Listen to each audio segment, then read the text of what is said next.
guys know. And then I'm going to start the webinar so people start coming in. And I'm also going to put us live to Facebook if Facebook is playing nicely. So no people are in yet. We got a couple minutes.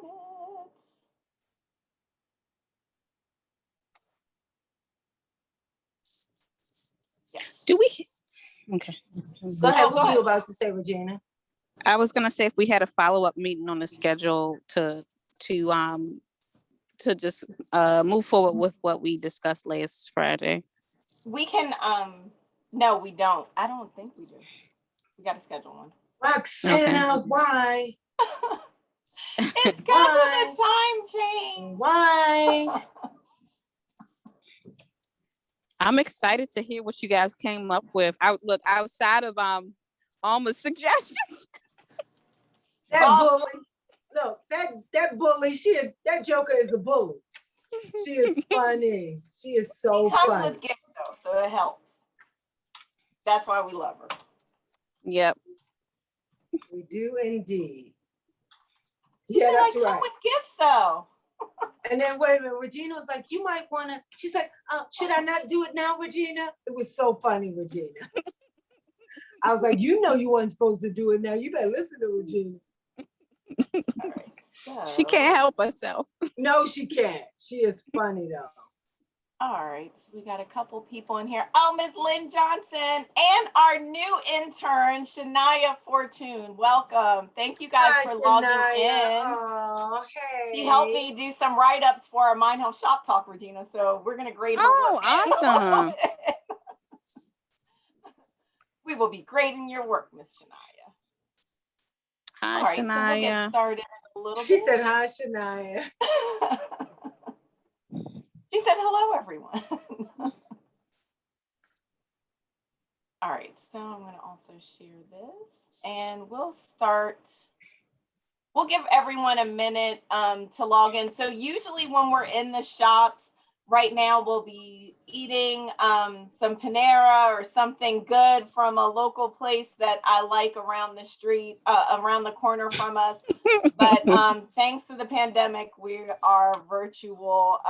So right now would usually be the time people are trickling in. They just came from work and everyone feels good that they're in the space together. But I think we kind of have a vibe going, right, guys? Yes, I think so. It's kind of a vibe. We got a vibe. So, yeah. Got a vibe. Whoop, whoop. So see, Shania, I have like a millennial vibe. That's what you guys say, the vibe. Kind of. Shania, do they still say that? I don't know. If they still do, say that. I think. It's still a vibe. Okay. It's a vibe. Don't listen to her, Regina. What did she say? What did Shania yes, say? Most definitely. See? Yes, okay. Thank you. Let me tell you what. Look, the only reason why she giving Roxana that green thumb, because Roxana, she reports to her. Yes, so, yes. Good job. She gets an A for tonight. Look, Roxana, I'll give you the millennial test. Do you know what drip is? Drip. Oh, I know what drip is. No, I don't. My son, who will be 17, he's like, did you see her drip? And I was like, I must have missed it. It's clothing. It's let me text Laura. I'm gonna text Laura. It's your gear, right, Regina? Correct, Andrea. No, see, she has a 17-year-old son, so she knows. He'll be 17 on Sunday. I know what drip is. Yes. I'm gonna have to tell Lulu. She's failed me. She's not keeping me up to date. Yeah, Logan was like, did you see that drip? I was like, I'm sorry, I'm not certain what drip is. He was like, Mom, don't ever say that out loud. Oh, no. They keep you young, Andrea. They keep you young. I know. Yes. I know. I'm so thankful for him on so many levels. So welcome, Alana. We're going to get started just with the intros because I want to make sure that we have enough time on the end to make sure that Dr.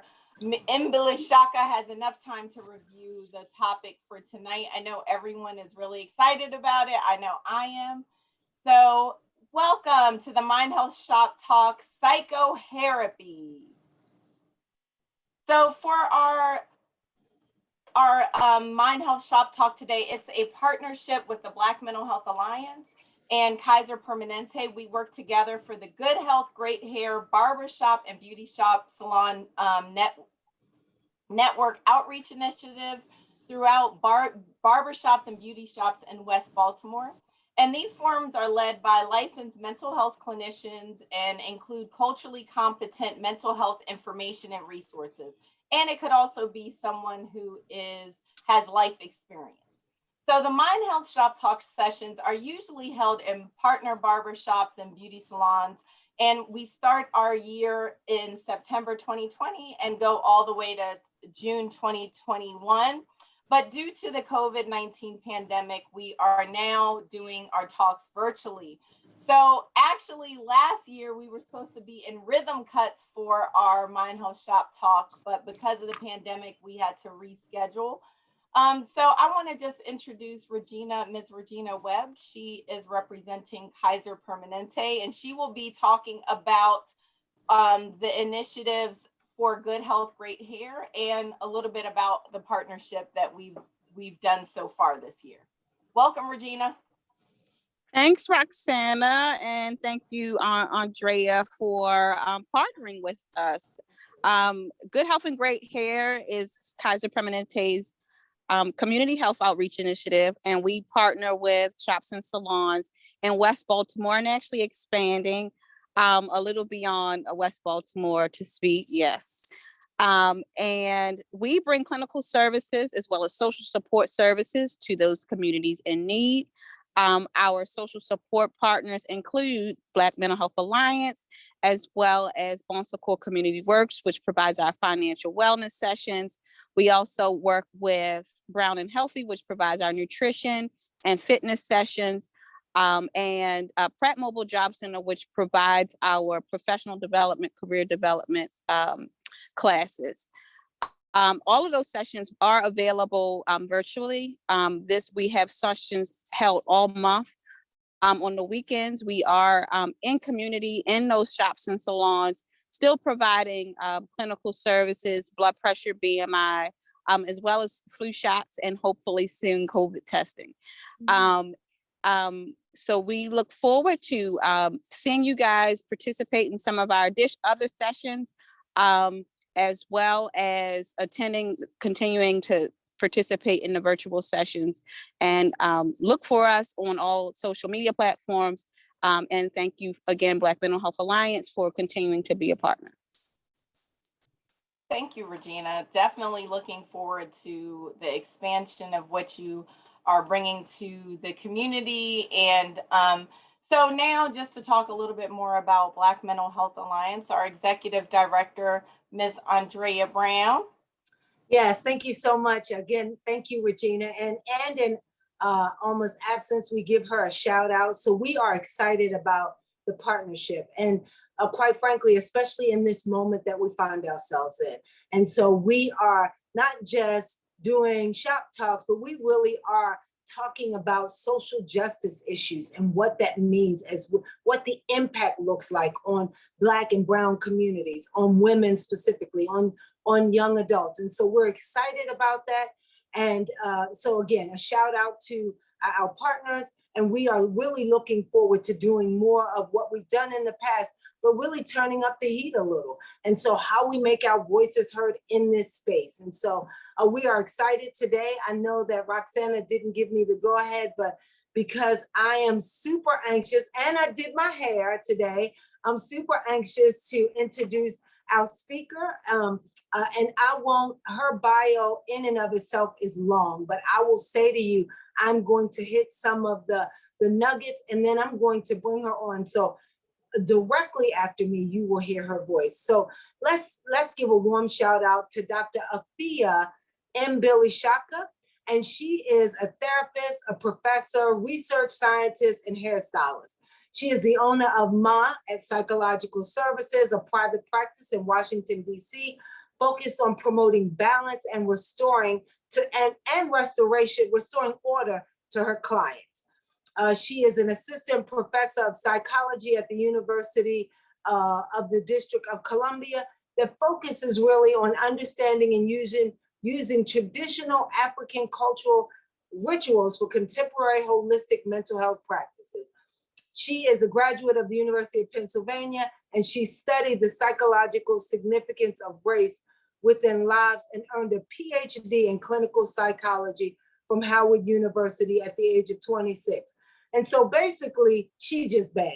And so I just need to put it out there. I could go on, but quite frankly, she has studied abroad. She brings a wealth of knowledge, but she is the sister that is going to be talking to us, pouring into us tonight. And so again, great shout out. And I've called her Doc. I don't know that you guys have that liberty, but she is Doc tonight. And so welcome and thank you for joining us. Thank you so much. I feel so warmed and loved. That was a great introduction. It is truly my honor to be able to talk and communicate and connect with you all tonight. It has been over a year in advance that we have planned this. So I'm so excited that we finally can connect. So I'm going to share a presentation. I like to have some visual aids when I have these conversations. So let's get into it. All right, so I study something called PsychoHairapy, which is using hair as an entry point into mental health services. So when you get a PhD, you can just start making up words. So I made this word up, PsychoHairapy. It basically means using hair as an entry point into mental health. And so it came to me when I was in college. I always loved doing people's hair. I was the family stylist. I'd have a lawn chair at cookouts. And would do my relatives' hair. And even then when I came to my college dorm room, I loved doing my friends' hair. And I would do it for free. I just loved doing hair. And so you can make up the words. I love doing hair. And so I remember talking to my Aunt Brenda on the phone one day. She's now an ancestor, but telling her, should I study psychology or should I study hair after I graduate? And she said to me, well, why can't you do both? Now, I don't think she meant for me to do both at the same exact time, but that's the way I interpret it. I'm like, I can do hair and therapy together. So hence the birth of PsychoHairapy and what I'll be talking with you all tonight. So I do want you to do a quick Google. So whether on your phone or on your computer, I want you to do some Google images specifically. I want you to look up the word beauty. So in Google Images, I want you to write the word beauty and tell me what you see. I want to hear some descriptions. You can write in the chat. I want to hear some descriptions. What are you seeing? Who's there? How old are they? Are they wearing makeup?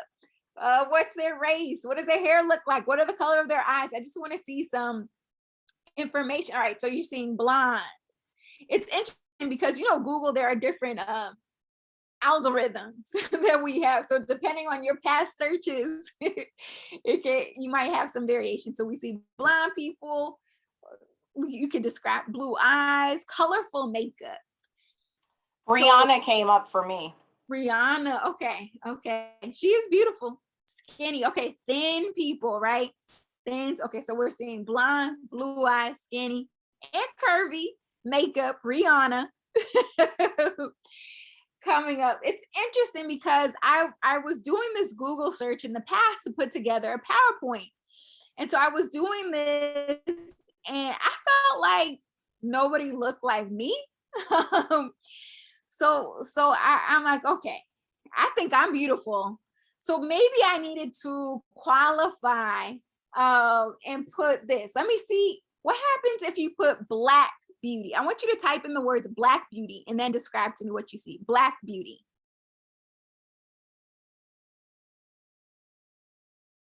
What happens when you put in Black beauty? I want to hear this. I saw a horse. Horses. Black beauty. Yes. Horses. The horses. Yes. An animal. Horses. Yes. I was so struck by this because I'm like, okay, maybe I just need to put more detail. But Google, the biggest search engine, if you put in Black beauty, it's going to show horses.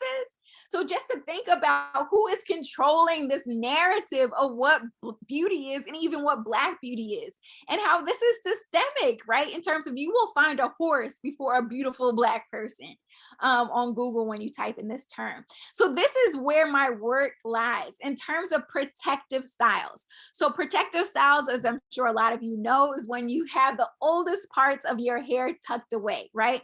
It's making sure your hair doesn't break. So that could be twists, it can be locks, it could be braids, it could be an updo.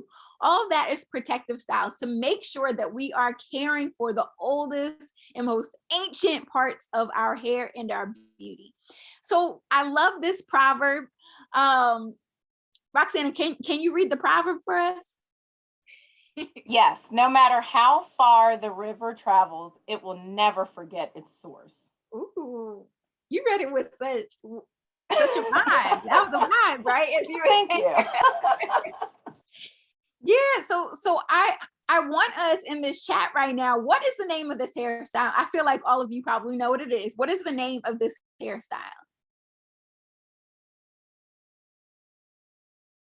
It's some sort of knots, right? I can't. Bantu knots. Exactly. All right, I see you in there. Bantu knots. Bantu knots.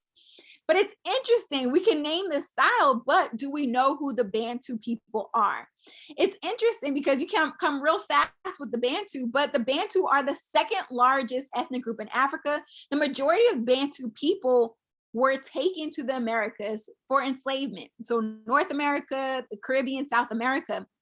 But it's interesting because we don't necessarily know the language. We don't necessarily know the family structure, the cultural practices, but our hair will never forget. So I'm always struck that our hair will never forget. And I like to say Africa always comes back. Every 4 to 6 to 8 weeks, depending, Africa will always come back.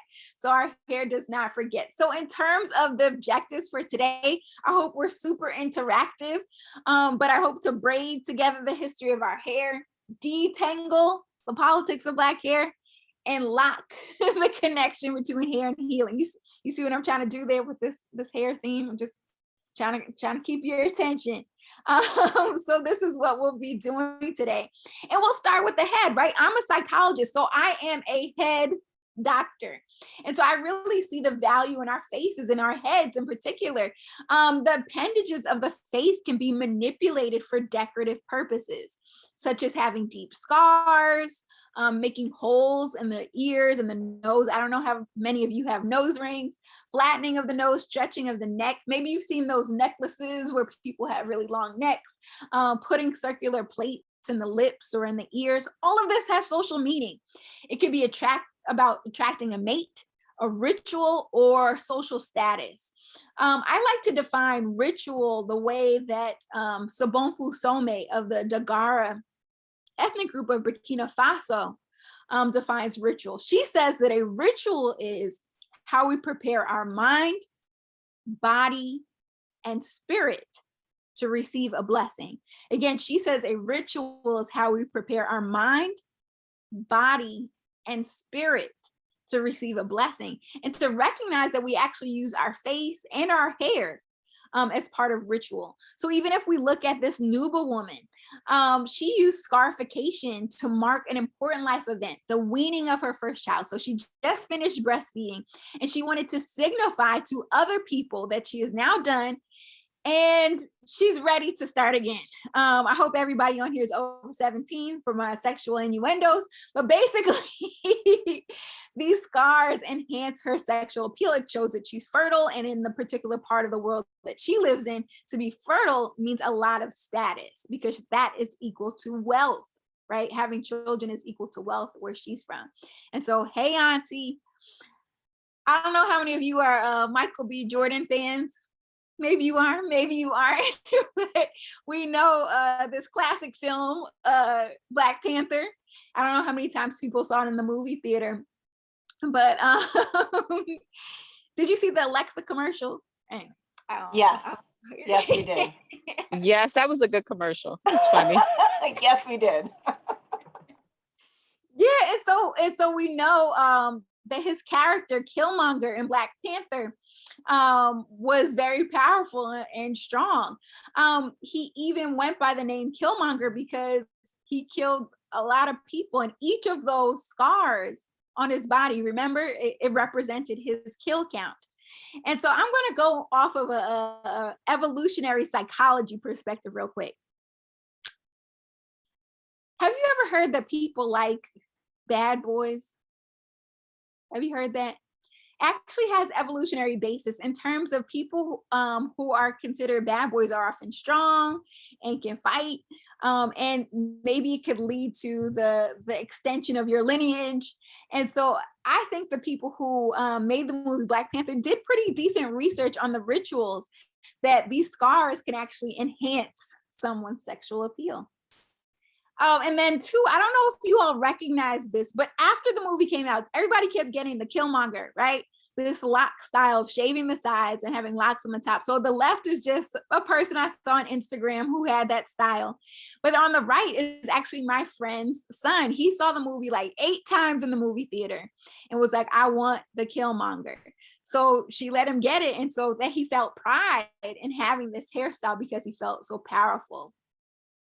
So I really want to identify these hair rituals that we engage in. And I'll start with the Maasai ethnic group in today's Kenya and Tanzania. I like to start with them because they've really maintained their hair rituals throughout time. So here is a Maasai mother and child at a baby naming ceremony. I don't know how many of you have been to a baby naming ceremony, but it's very powerful. The whole community gathers and a name is selected and shared, and there's different rituals that are involved. They usually wait about 7 to 10 days for the baby naming ceremony to happen, partially because of concerns of infant mortality, right? The baby could pass away, but also they really want to make sure that the name fits the child, because in a lot of traditional African societies, in your name is inscribed your life's purpose. Again, in your name is inscribed your life's purpose. So have you ever met somebody, you look at them like, you don't look like a Stacy? Sometimes the name doesn't fit who they are, so they really want to make sure the name is fitting. And as part of the ritual, they will actually shave the baby's hair. So I don't know if you could see it, but there is a razor blade on that baby's head. So they're very, very careful in shaving the head. And they also shave the mother's hair as a sacrifice for a safe journey of her child. So if you wouldn't mind, in the chat right now, I would love to know what your name means.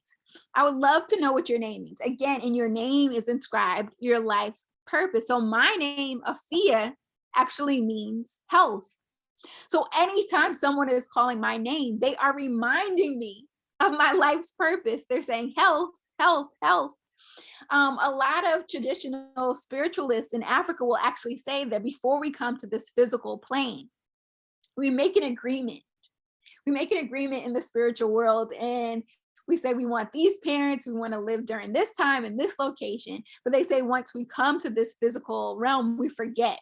And so in our name, we are reminded of why we're here. So if, Regina, you are a queen. Roxana, you, Dawn, that's even powerful just to think about the lights and the energy that comes from Dawn. First ray of the sun. All right, there's a lot of sun references in here. Beautiful gift of God. Ooh. Strong and Beryl. Okay. Little King. Okay, I see you. I didn't know that's what Gerald meant. Green gemstone. Yeah, so again, sometimes we're named after family members or some meaningful name that our parents connected to that they wanted to inscribe in your life's purpose and journey. So always remember that. But again, for the Maasai, they actually connected to this hair ritual. And so we even see in the movie Black Panther, the strongest people in all of Wakanda were women who shaved their heads. I have to say this, that I've heard at some point in everyone's life, they should shave their hair. I don't know who's done it, who's been completely bald. You did, all right. But it is a very powerful experience. Sometimes they say it enhances your beauty, right? Nothing else is there. It's just you and nothing else to cover you up.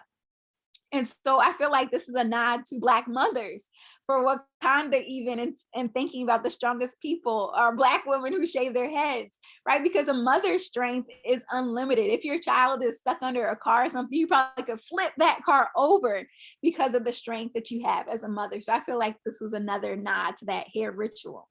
But the Maasai warriors are known throughout the globe as being extremely powerful and strategic, as well as having beautiful hair. In order to be a Maasai warrior, you actually have to grow locks. That is part of the initiation process. And you can tell the length of time that someone's been a warrior based on the length of his hair. So you can see that the person on the left has been a warrior for a much longer time than the person on the right. And so they have to dye their hair that bright red color to evoke certain energy as well. When we think about red, that can include fire and blood. And so again, really trying to get them into being warriors and fighters for their community. It's interesting because once a warrior has completed his time fighting and re-enters his family and community, he has to get his hair shaved. To think about all the energy that went into fighting, they basically don't want it to come back. So there's only one person in the entire community who is allowed to shave the warrior's hair. Who do you think that one person might be who is allowed to shave the warrior's hair? Any guesses? A medicine man? Okay.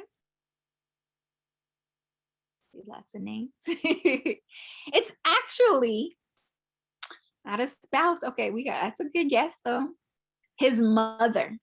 It's his mother. His mother is the only person who is allowed to do that because it is representing that rebirth process.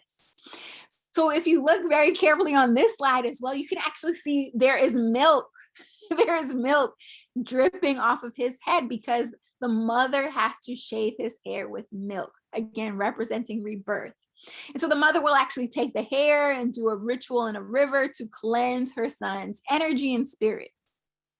Now imagine that we did this with people returning from wars, that if we gathered as a community, bathed them, cleansed them, shaved their hair, I imagine we'd have much lower levels of post-traumatic stress disorder.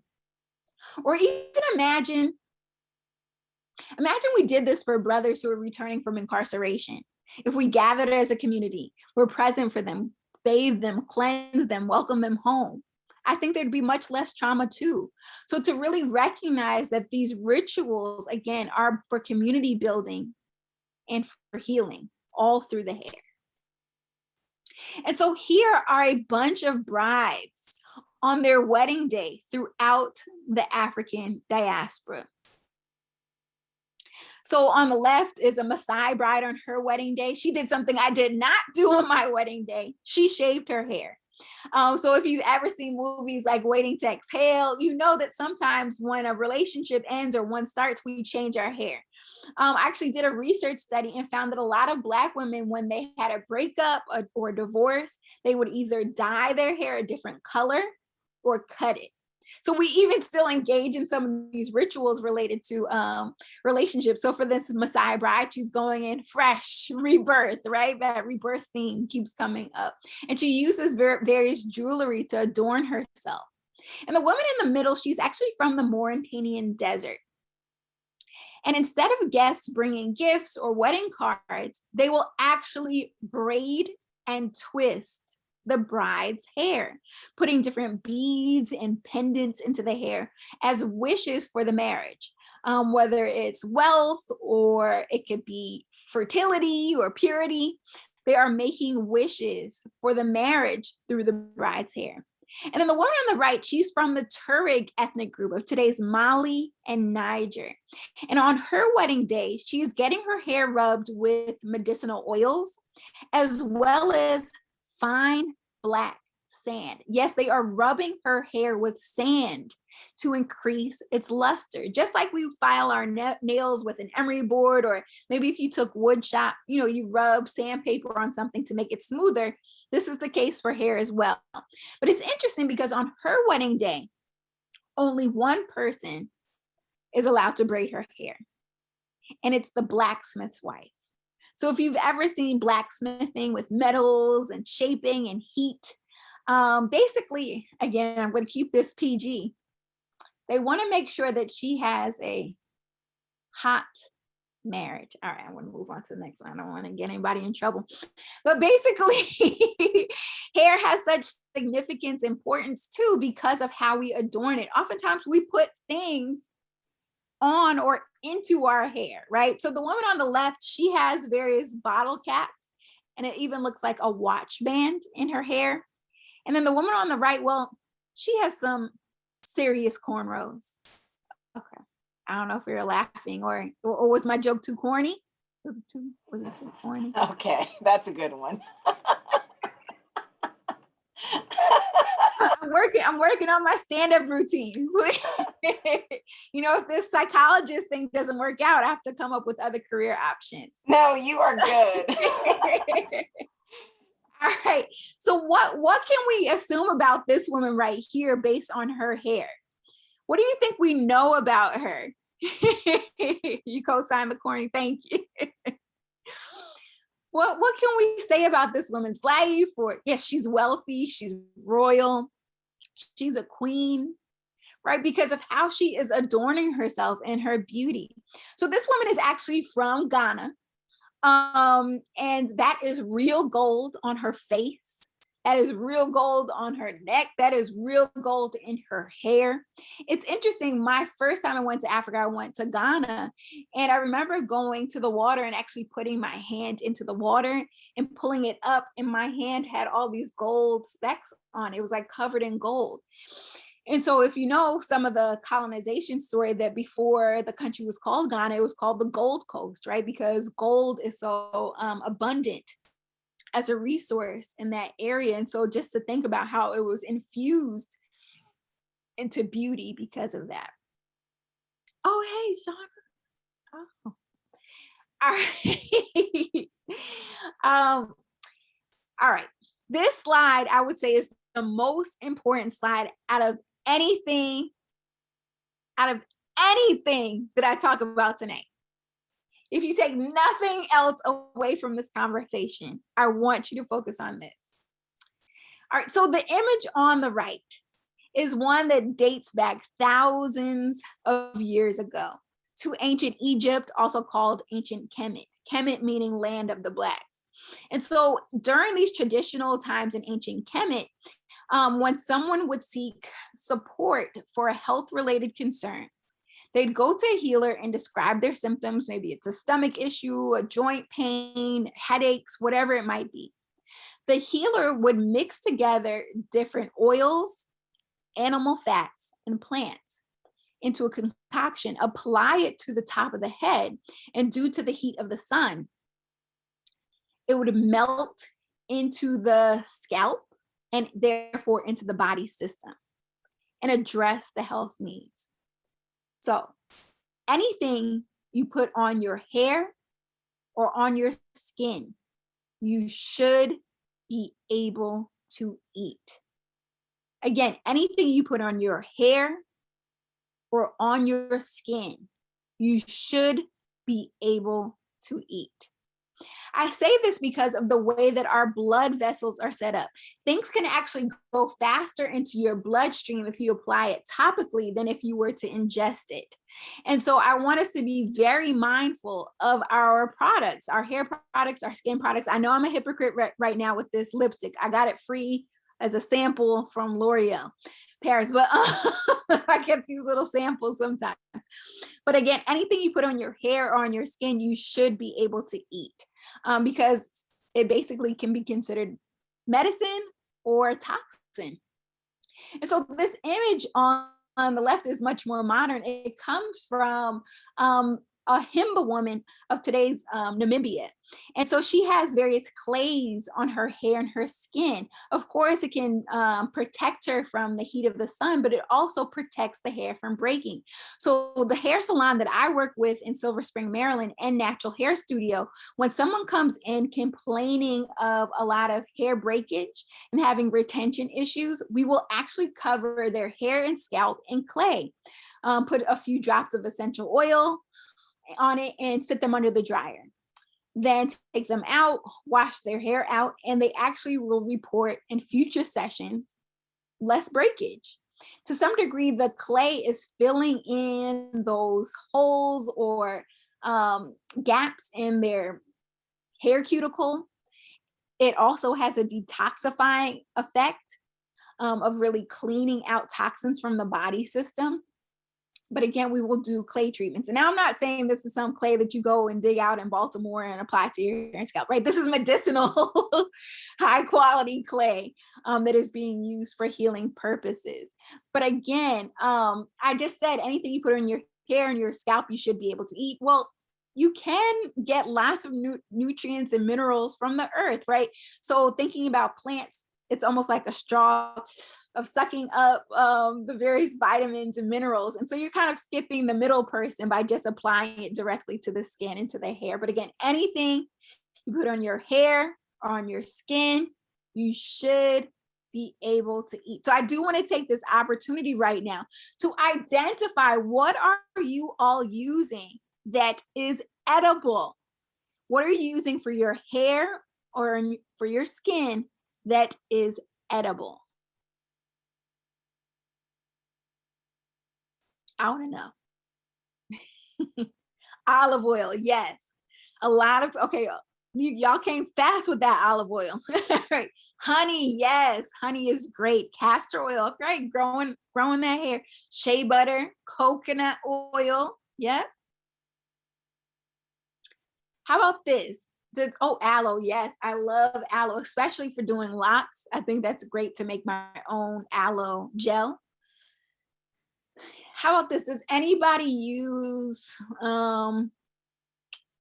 mayonnaise, yogurt? Has anybody ever tried apple cider vinegar? That can be really good for cleaning product buildup. It doesn't smell that great. Yeah, mayonnaise, egg, honey for deep conditioner, yes. Has anybody ever tried avocados? Avocados can be good, but you have to be careful because you can end up with a whole guacamole in your bathtub. So be careful with avocados if you choose that. All right, yeah, mayonnaise. But how about this question? What is the only thing that can moisturize hair? What is the only thing that can moisturize hair? I hope somebody gets this. Here to look. Water, yes. Water is the only thing that moisturizes hair. All the other things seal water into your hair. Because you've heard of oil and water don't mix. The same thing for hair products, right? So once you get the water into your hair follicle, how do you keep it in there? Water. Water is critical not only to apply to the hair, but to drink. I'm going to take a quick sip. Hope you do too. Get that water in. Yes, water is key to healthy hair care. And so I know all of us have something in our bathroom cabinet that's probably been there for 7-8 years. That's not ideal for our hair. It's not ideal because basically we should really be shopping for our hair products in the produce section of the supermarket. We should really be shopping there because our products should be perishable and should be refrigerated. So I want us to really be mindful of the things that we're applying to our hair and to our skin, to be aware of potential consequences that come or healing modalities. All right. So when your sister is your hairdresser, you need no mirror. So this really speaks to the critical relationship between hair care professional and their client. In ancient Kemet, oftentimes people had to be initiated into the status of priesthood to be able to touch someone's head because of the amount of trust and care and energy exchange that happens. Two, oftentimes the only tools that were used were special oils, creativity, and carved wooden combs. Yes, carved wooden combs were critical to the hair care process in traditional African societies. So let's say that somebody was having some financial issues. Maybe they wanted more money. I could use a little more. So you wanted some more money. You could actually get a comb carved to represent wealth. The person would have their hair combed with it, and the person would end up getting more money. Or let's say that someone had a fertility issue, had difficulties getting pregnant. Because if we look at a lot of traditional African rituals, a lot were connected to family building, right? And reproductive health. And so this comb right here is actually a fertility doll on a comb. So someone would share their concern about fertility, have their hair combed with this fertility doll, and the person would end up getting pregnant. So there was so much medicine that would even go into blessing the person through their hair. Hair is seen as the highest point on our entire bodies, and therefore the most connected to the divine. To some degree, our hair is like an antenna and can pick up on other people's energy. I don't know about you all, but growing up, my mom always said, don't let anybody touch your hair. Did your mom say that too? I know my mom always said that. There could be lots of reasons that our mothers told us that. You can put that into the chat to think about, why did our mothers always say that? Some people might say they didn't want your hair getting dirty, or they spent all that time styling it and didn't want to mess it up. But others might also identify that spiritual essence, right? That, if somebody can get some of your hair, they might be able to work some root and stuff on you. Okay. I don't know why I'm whispering, but to recognize that it has this potency for spirituality. I know some people were told that you have to flush your hair, burn it, or bury it. Did anybody hear that growing up? I'm just saying, but right. Yeah, there's some rules related to what to do with hair that comes out of your head. But I do want to emphasize that throughout the continent, there are different rituals even around who can groom and style your hair. For example, for the Yoruba in Nigeria, every girl is taught how to braid hair. And anyone who shows particular talent becomes the master braider. Okay, let me say that more clearly. Master braider. Becomes the master braider, being responsible for everyone's hair in her community. I know that there are quite a few support groups that are coming out around how to care for Black women who don't know how to braid or plait, right? We got to support everybody through that journey. Or for the Wolof of Senegal, you actually inherit your barber or hairstylist. You go to the same people that your parents went to.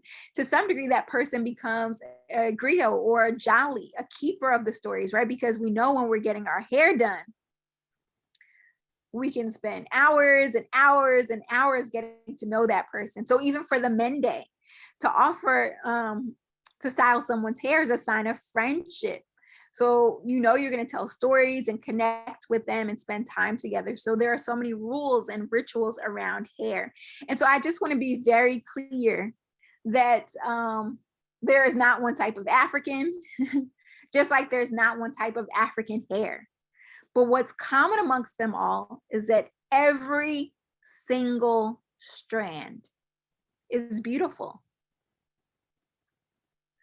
But unfortunately, one of the first things that Arab or European slave catchers and masters did was to shave the hair of their new human cargo. So I just spent all this time talking about how hair is such a sophisticated language system.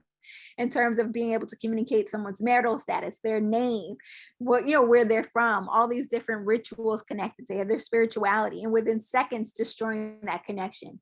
There is a really good book called 400 Years Without a Comb by Willie Morrow. I love this book, 400 Years Without a Comb by Willie Morrow. And basically in this book, he's able to document and argue that as African people in the Americas got disconnected from their hair care rituals, they got disconnected from African culture and values. That's pretty deep, right?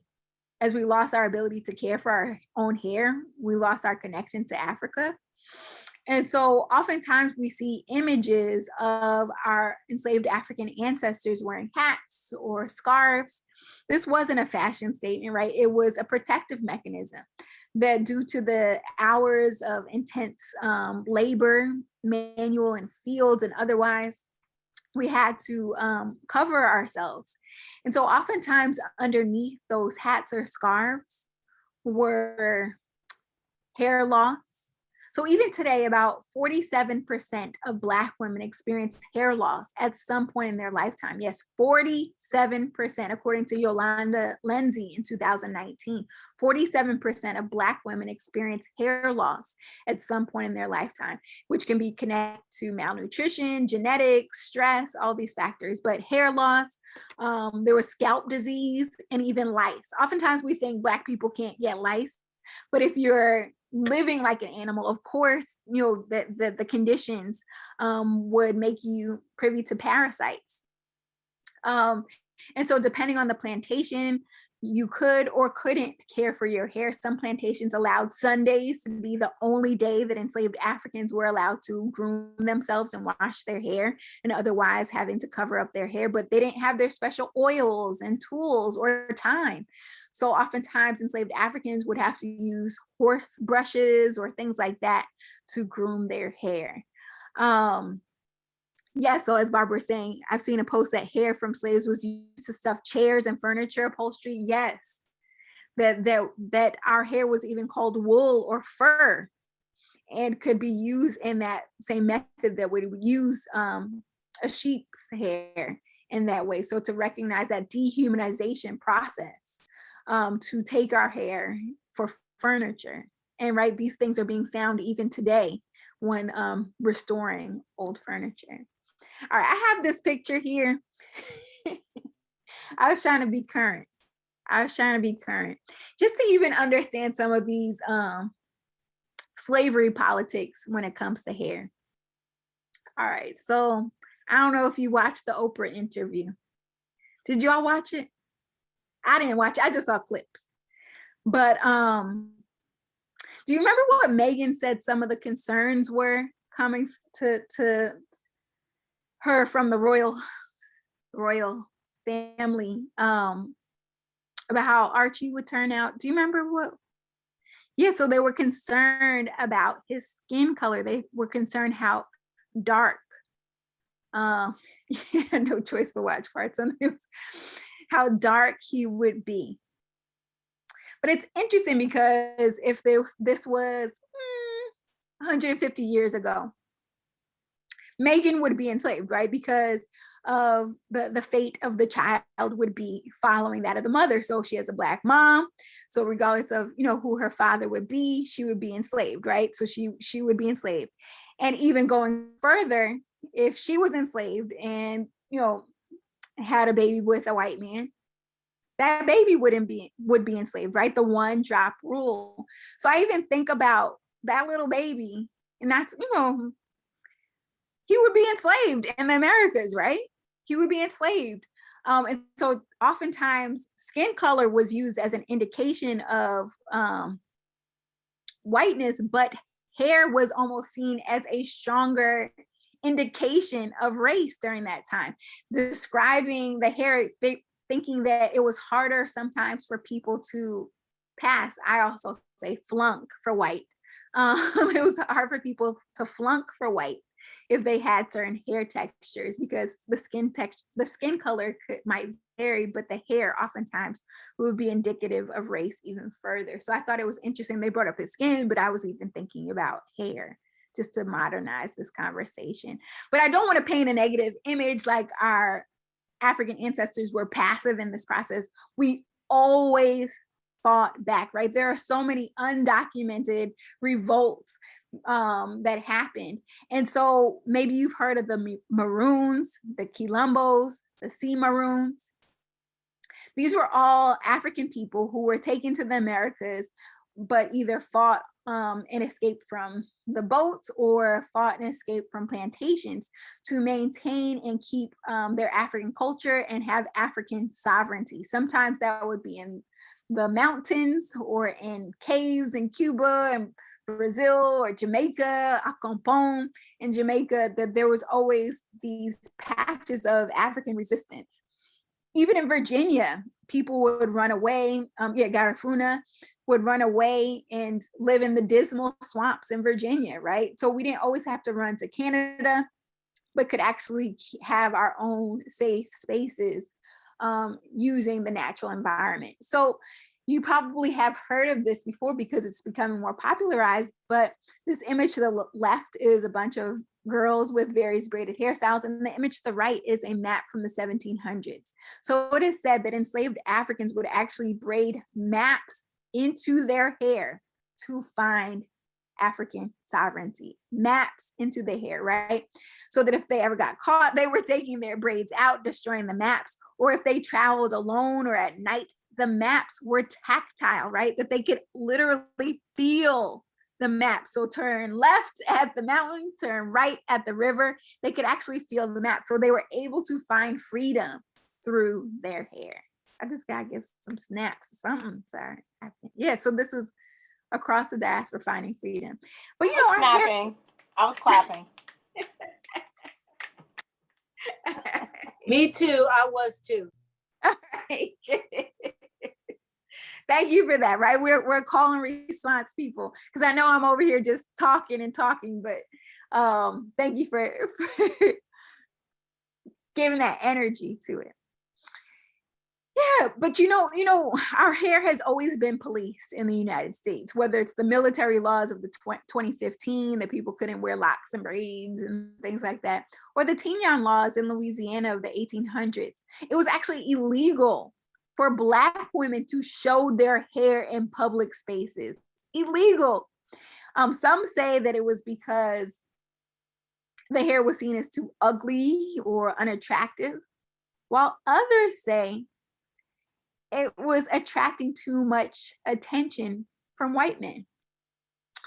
So it became part of the law that Black women had to cover their hair in public spaces. But y'all, if you give an African woman some fabric and tell her she has to cover her head, do you know what type of Erykah Badu style head wraps they were making? It actually was gravity defying, the styles that were created with these head wraps, to the point where it became illegal. They were like, forget it, just show your hair. They say because white women couldn't replicate the style, it was so beautiful. And so just to even recognize the power that we have in our hair. And then two, maybe, since Black History Month just passed, you've been talking about Madam C.J. Walker, it's the Women's History Month. People oftentimes get the story of Madam C.J. Walker wrong. So I just want to highlight my understanding of her story a little bit real quick. I did not like Self-Made on Netflix. I'm saying that publicly. It had so many inaccuracies that it was frustrating. As you know, I deem myself a hair historian. It was frustrating to think about the lies that were being perpetuated in that Netflix series. But so what do we know about Madam C.J. Walker? Like, okay, Black History Month just came. What do they always identify her as doing? What is she known for? Relaxer. It's interesting because I've heard the relaxer actually came from Garrett A. Morgan. So, the person who invented the gas mask and stoplight. They say one day he was doing some experiment in his lab and some chemicals spilled and it straightened the wool on a cloth that he was using. So I've heard that. What else do we know her for?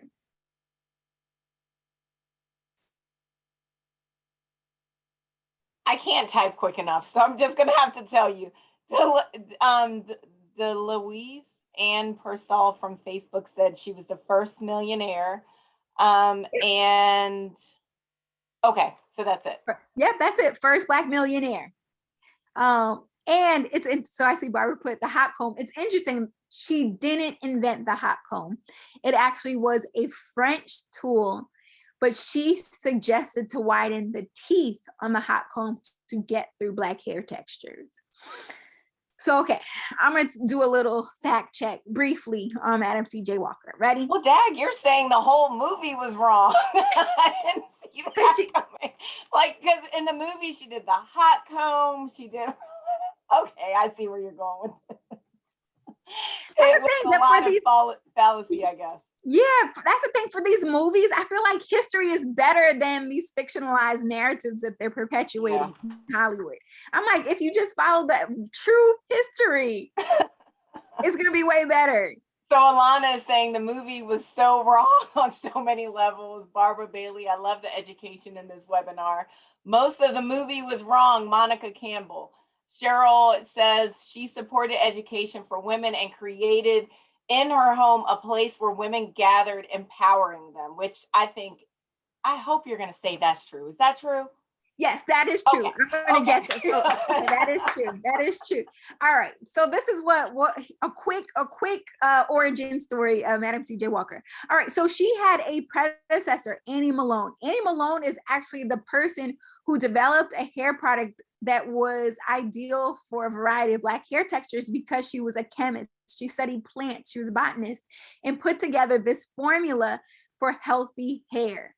And so she named the product Poro, which is the name of a secret society in Sierra Leone. So during this time, she wanted African people in the Americas to connect to the African continent. So again, naming the product Poro for the secret society.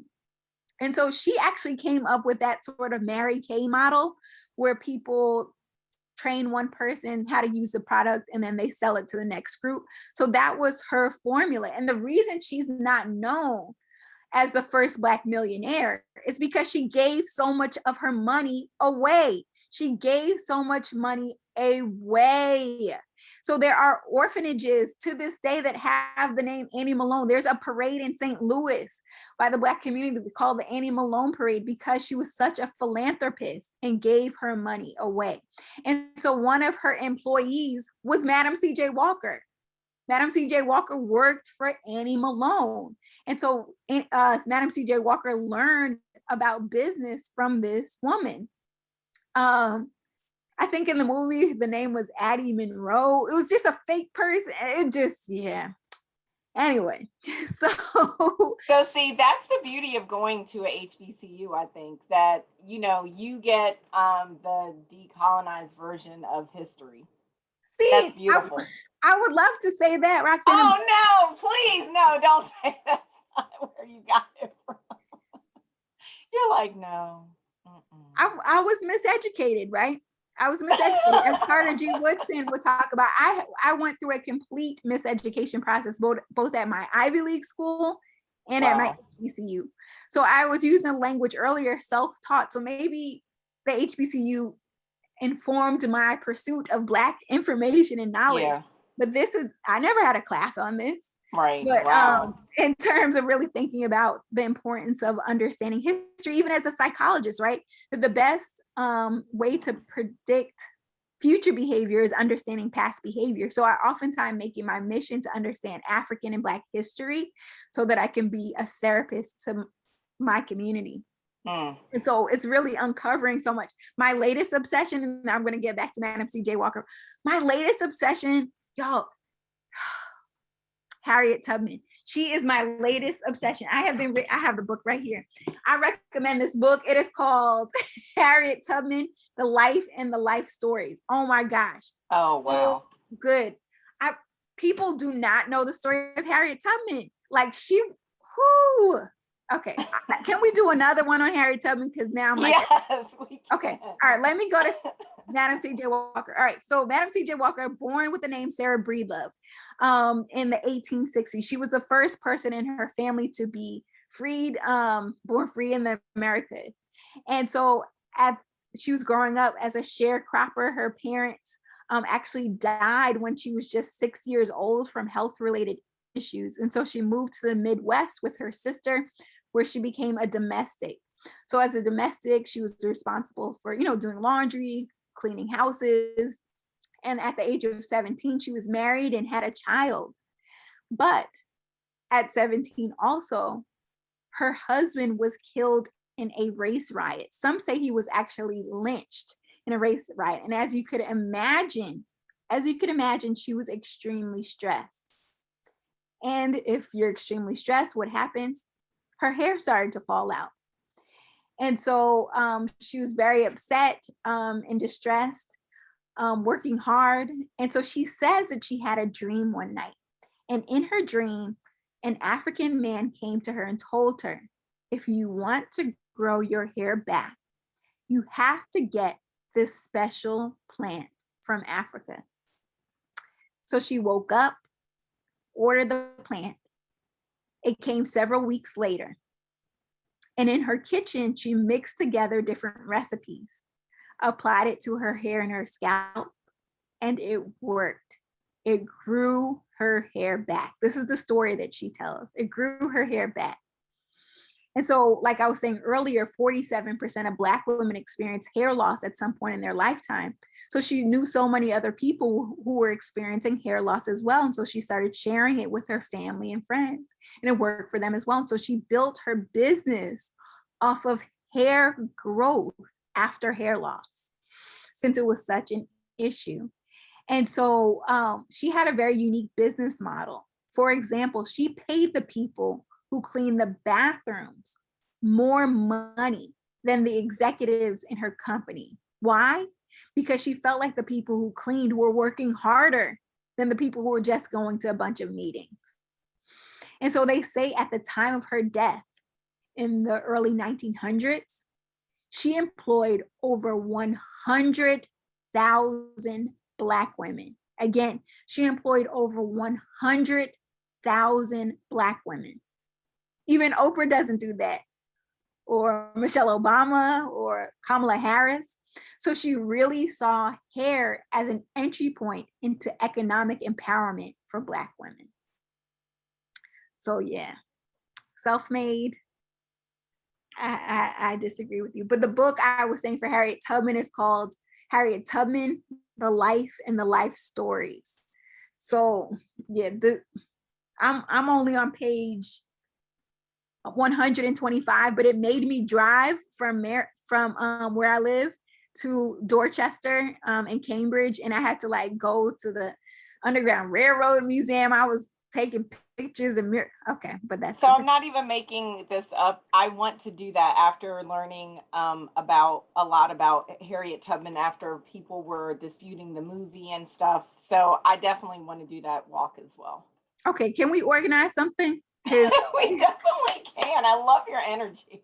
Yeah, because even I know I was part of a group where we were doing this thing called Race for the Race. And so it was all themed on Harriet Tubman in terms of really, almost like Girl Trek, but having more of a Harriet Tubman theme, because that woman was moving through Maryland. Yeah. So even like having a Maryland specific experience. So, okay. Whew. But yeah, Madam C.J. Walker. All right. And Roxana, how much time do I have? Because I'm just gonna keep talking if you let me. What's my time looking like? We have 15 more minutes before we can we start wrapping up. Okay. All right. So I'll just let history be, because I didn't even get into psychotherapy, but I love history because I like to really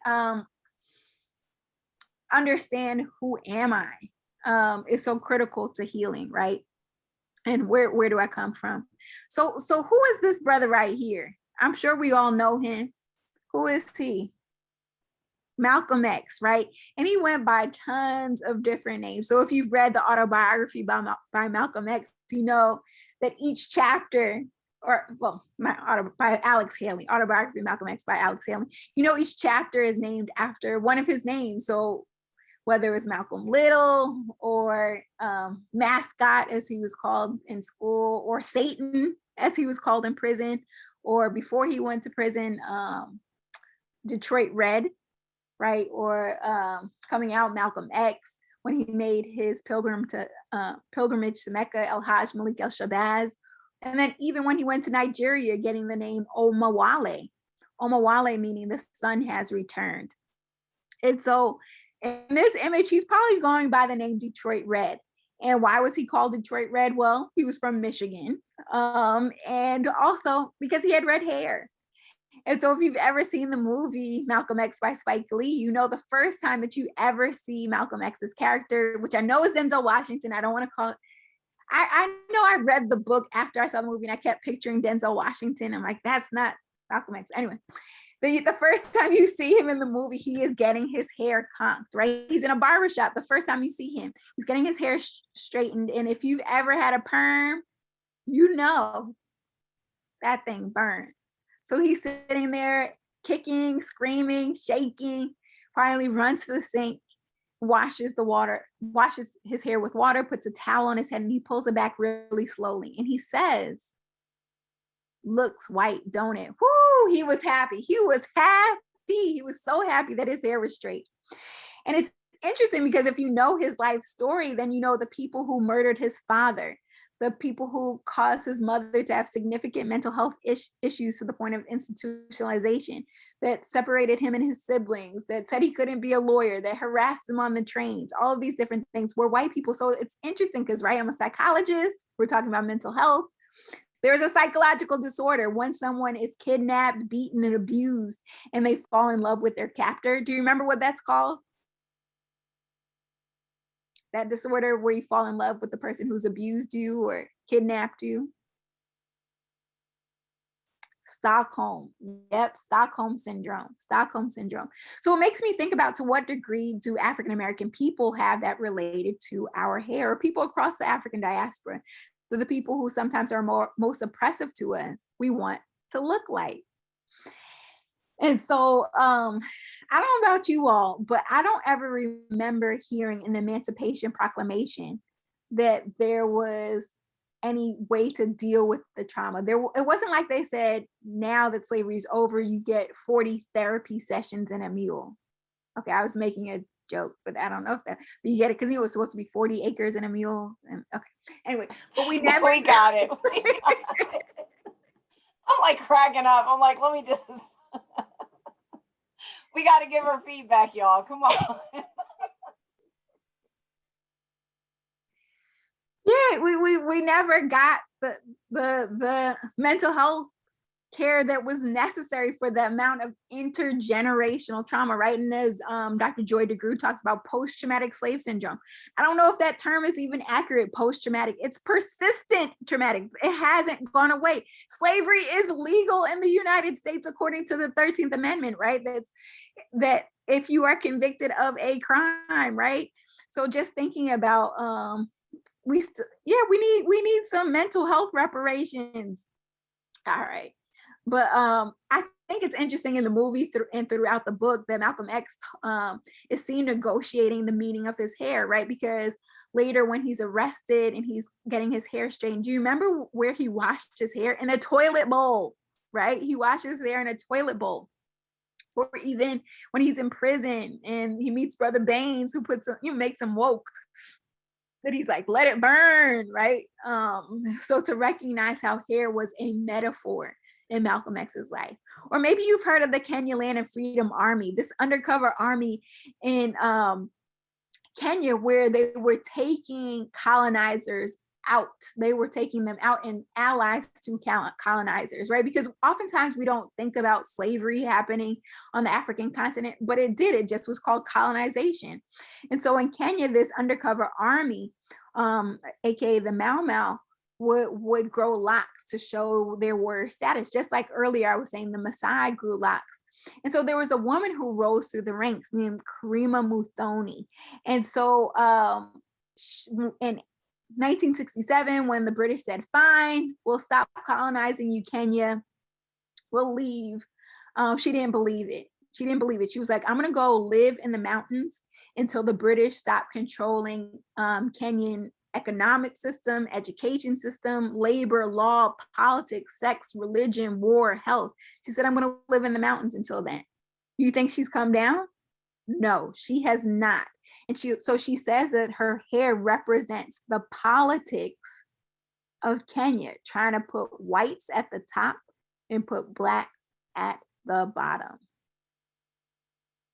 And so we know in the 1960s and 70s, people went from being Negro and colored to Black and African. And with that change in consciousness, there needed to be a change in aesthetic value. One of the biggest slogans that we know coming from the Black Panther Party, for example, is Black is beautiful.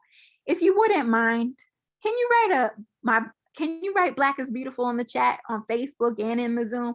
I like to see it. You could put exclamations, capitals, however you like, but I want to get a good Black is beautiful.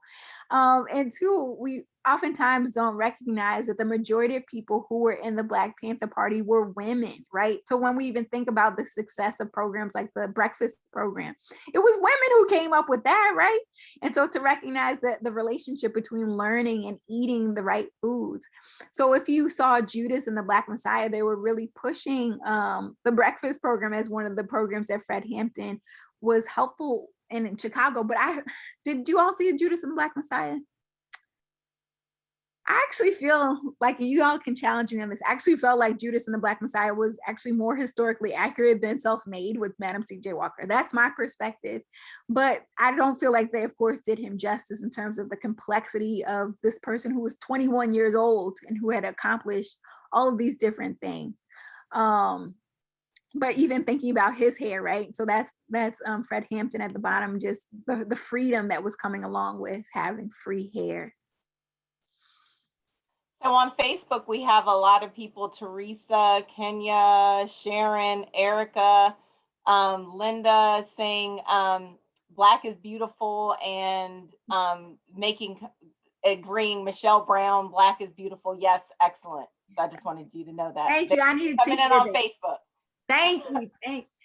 Yeah. So just that shift in consciousness that was required for health and wellness. Maybe you've even seen some of the resistance that happens with Ayanna Pressley, right? That so she was experiencing hair loss and alopecia and just sort of saying, forget this wig culture. I don't need long hair. I don't need any hair. So even thinking back to the Maasai mothers, right? So through her strength and actually being bald.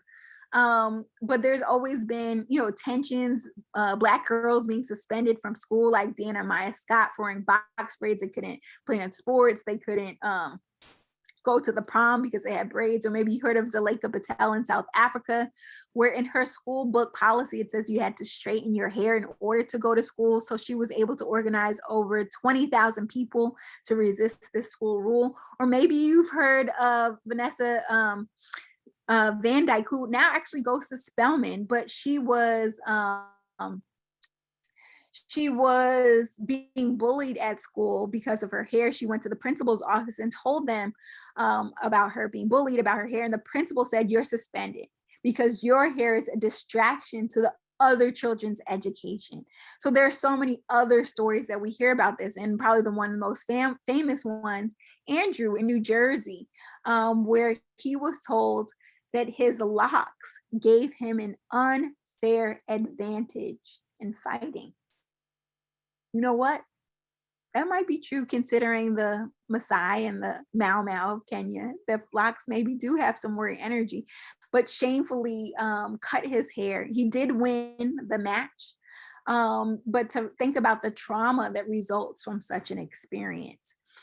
And the list goes on, right? DeAndre in Texas couldn't graduate because he wouldn't cut his locks, all these different stories. And so my research has really been focusing on getting these stories, even through something called a guided hair autobiography, where people can share their narratives of things that have happened to them. And I kept seeing this theme of hair stress, which is identified by Dr. Winfield Thomas, Evelyn Winfield Thomas, that says basically when you're forcing your hair to do something it doesn't want to do, that causes physical concerns and psychological consequences when we are forcing our hair to do things. 5 minutes, okay. And so, you know, this came up. Tessica Brown. I'll officially diagnose her with hair stress. I'll keep it there. She forced her hair to do something it did not want to do, and she had very psychological and physical consequences. All right, so I'll end with this, and then I'll take questions. So basically, what I've developed is something called PsychoHairapy, where I use hair as an entry point into mental health services. This includes a lay health advisor model where I train stylists and barbers in making mental health assessments and interventions. It's basically the mental health first aid model in the salon setting and barbershop setting. It's having therapists based in the salon and barbershop. It's having group therapy in that space, and having psychoeducation materials and workshops such as this, and having web-based intervention. So recognizing not everyone is going to the salon or barbershop, but thinking about how beauty influencers and do-it-yourself YouTubers can actually be a part of a global mental health and hair movement. So just recognizing the benefits of the salon setting. But I'm gonna wrap with this. A lot of times people will ask me, what do I put in my hair? And I will say, it's not about what I put in my hair, it's what I do to my body and to my spirit too. So all of these things right here impacts our mental health and our hair.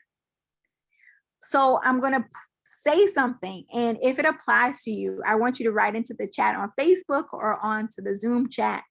I want you to write me if it applies to you. So I'm going to ask a question, and again, if it applies to you, I want you to write me in there.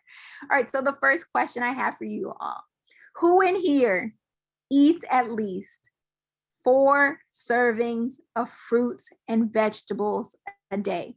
Who eats at least 4 servings of fruits and vegetables a day? So that can be, you know, breakfast, lunch, dinner, and a snack. All right. Okay. We see you, Cheryl. Okay. We see you. Okay. All right, Beverly. All right. All right. So eating at least 4. Okay. Good. All right. Who in here drinks at least 8 cups of water a day? 8 cups of water a day. So 64 ounces at least. Okay, I'm gonna drink some. Get you some. All right. All right, next question. Who sleeps at least 7 to 9 hours a night? 7 to 9 hours a night. Okay. This one's a little slower. Okay. Looks like this group could use more sleep. And then the last one, daylight savings. Last one, who works out for at least 30 minutes, 4 to 5 days a week? 30 minutes, 4 to 5 days a week. I guess the College of Medicine says 150 minutes, right? 150 minutes a week, but all right. Okay, Orange Theory. Okay. All right. So this is my prescription for healthy hair and mental health. These are critical in stress management and self-care. So again, using nutrient-dense food, being hydrated and rested, and moving your body are all critical to the health of your hair and your mind. So I do want to say that I'm having a PsychoHairapy training next week, where it's a 12-hour certification process. There's also a self-paced online process if you go to psychoharapy.org. But again, I'm creating space next week to do a virtual training, so you can feel free to join me and check out the website. But I want to wrap up by saying the path to having healthy hair is strong roots. Thank you so much, everyone, for sharing space with me and allowing this connection to happen. If you want to follow me on Instagram, you can check out Dr. Afiya, so Dr_Afiya. This is my personal email address, my Gmail account, and that is my website. So if you go to the website, the flyer is on there. I would love to connect with you further. So thank you all so much. Thank you so much for this presentation. Does anyone have any questions? I don't see any questions in the chat, but I just want to tell you that we have like 20 people on Facebook that are engaged in this talk. So you definitely have pulled in people just from your information. I know Shawana Murray Brown has been quick, and she's even sharing your Facebook on there now. Leonie is saying this has been excellent. So are there any questions that you guys would want to place in the chat? And also, if you would be interested in doing the walk with us, we definitely have a partner. I think Lynn can help us to do a bus tour to get us to do the Harriet Tubman walk. And even if you would like to see Dr. Mbilishaka come and do a presentation with us again, I think if we have enough interest, I think she'd be willing to come with us for a little bit. What do you think, Miss Brown? No, I got more slides. I got more slides, so I had to stop myself. So no, let me just say, I think, this was great. First of all, I'm a huge note taker, and we're big readers at at BMHA, and so we may order one of the books and we read something new every month. But what I will say to you is that I really want you to give strong consideration to doing something else with us outside of, I don't know what that looks like. I don't know if that's a series. I don't know. But I think we should think that big, because this was so rich and so powerful. It and I'm looking at ritual, how we prepare our mind, body, and spirit to receive our blessing, your name, your life's purpose. And then again, who's controlling the narrative about a number of things. And so I just want you to be open to come back and really, really partner with us to do something big. Please, thank you for this affirmation, because I do feel like this is my life's purpose. So hearing the notes that you took on what I said was very meaningful for me. So thank you for that. Well, thank you. I'm excited. I really want to be able to talk to Roxana and some of the team about really what could be. And so just be on the lookout, because it's going down. Thanks everyone for joining us. I know Roxana has some notes about SurveyMonkey and what's up next, and so I will yield to her. But Doc, I can't wait. I'm super excited. Thank you very much. Thank you. Roxana? So Cheryl wants you to put the address of your salon in the chat. So I think it's on her website as well, but I just also wanted to let people know about upcoming trainings that we have at Black Mental Health Alliance. We have the Youth and College Division, March 24th at 5 p.m. We'll be doing a YouTube Live, so you can register for that. I will put this in the chat as well. And guess what the name of the event is? No one's gonna be able to guess, so I'm just gonna tell you. It's a discussion on ACEs, Adverse Childhood Experiences, and that will be March 24th. So I'm gonna put that in the chat for you now. And then the Transformational Leadership Matters, this will be on Zoom every Saturday from 11 to 1. And it's really a deep dive into what leadership is. So we know that, yes, some people are born to lead. And then what are the experiences that we can connect and pull each other up to another level with, just like Dr. Afiya was talking about today, undoing some of the things that we've learned our miseducation and really building each other up, and where do we go from that? That's with Dr. Bruce Purnell. I will put that in the chat as well. So it is I want to say it's 8 weeks. So it is a commitment. I'll be there. So join us. Don't be a baby and join us. So also, when you close out this Mind Health Shop Talk, if you could please review our survey. Please let us know if you want engaging speakers like Dr. Mbilishaka to come back. If you thought she did great, terrible, whatever, that's how we do our next. But if you thought our jokes were bad or good, no, don't rate her jokes. But do the survey. It's what helps us keep being able to do these kind of talks. It helps our sponsor, Kaiser Permanente, to know that we are bringing content that you would want to hear, see, engage with. So that, as soon as you close out the Mind Health Shop Talk, I will also put the link in here. So if you click these links and you just go to them once the Mind Health Shop Talk is over, that'll help us keep getting funded for this. So Regina, did you want to come on and say anything? I know she's still on the line. I wasn't sure. I know she wanted to wrap up. Dr. Afiya, can you put you want me to stop my screen so you can put up your social media and we can leave out with that? Okay. Thank you so much. I already knew that we really were going to be excited to have this information, because I think just the history part of that, like you were saying, you have to know where you came from to like make those differences for the now. So I really think this is going to be like a life-changing starting point for a lot of people as well. I'd be interested to see what our intern says.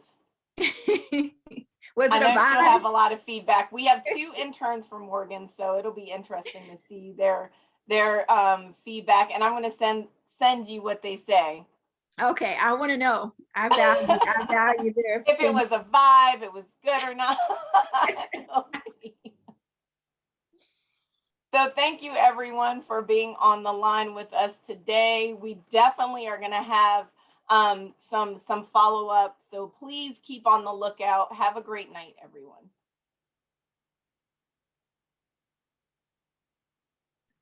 Oh, Ryan Alexander said, it has already changed my perspective about educating myself in hair. So empowering. Thank you again.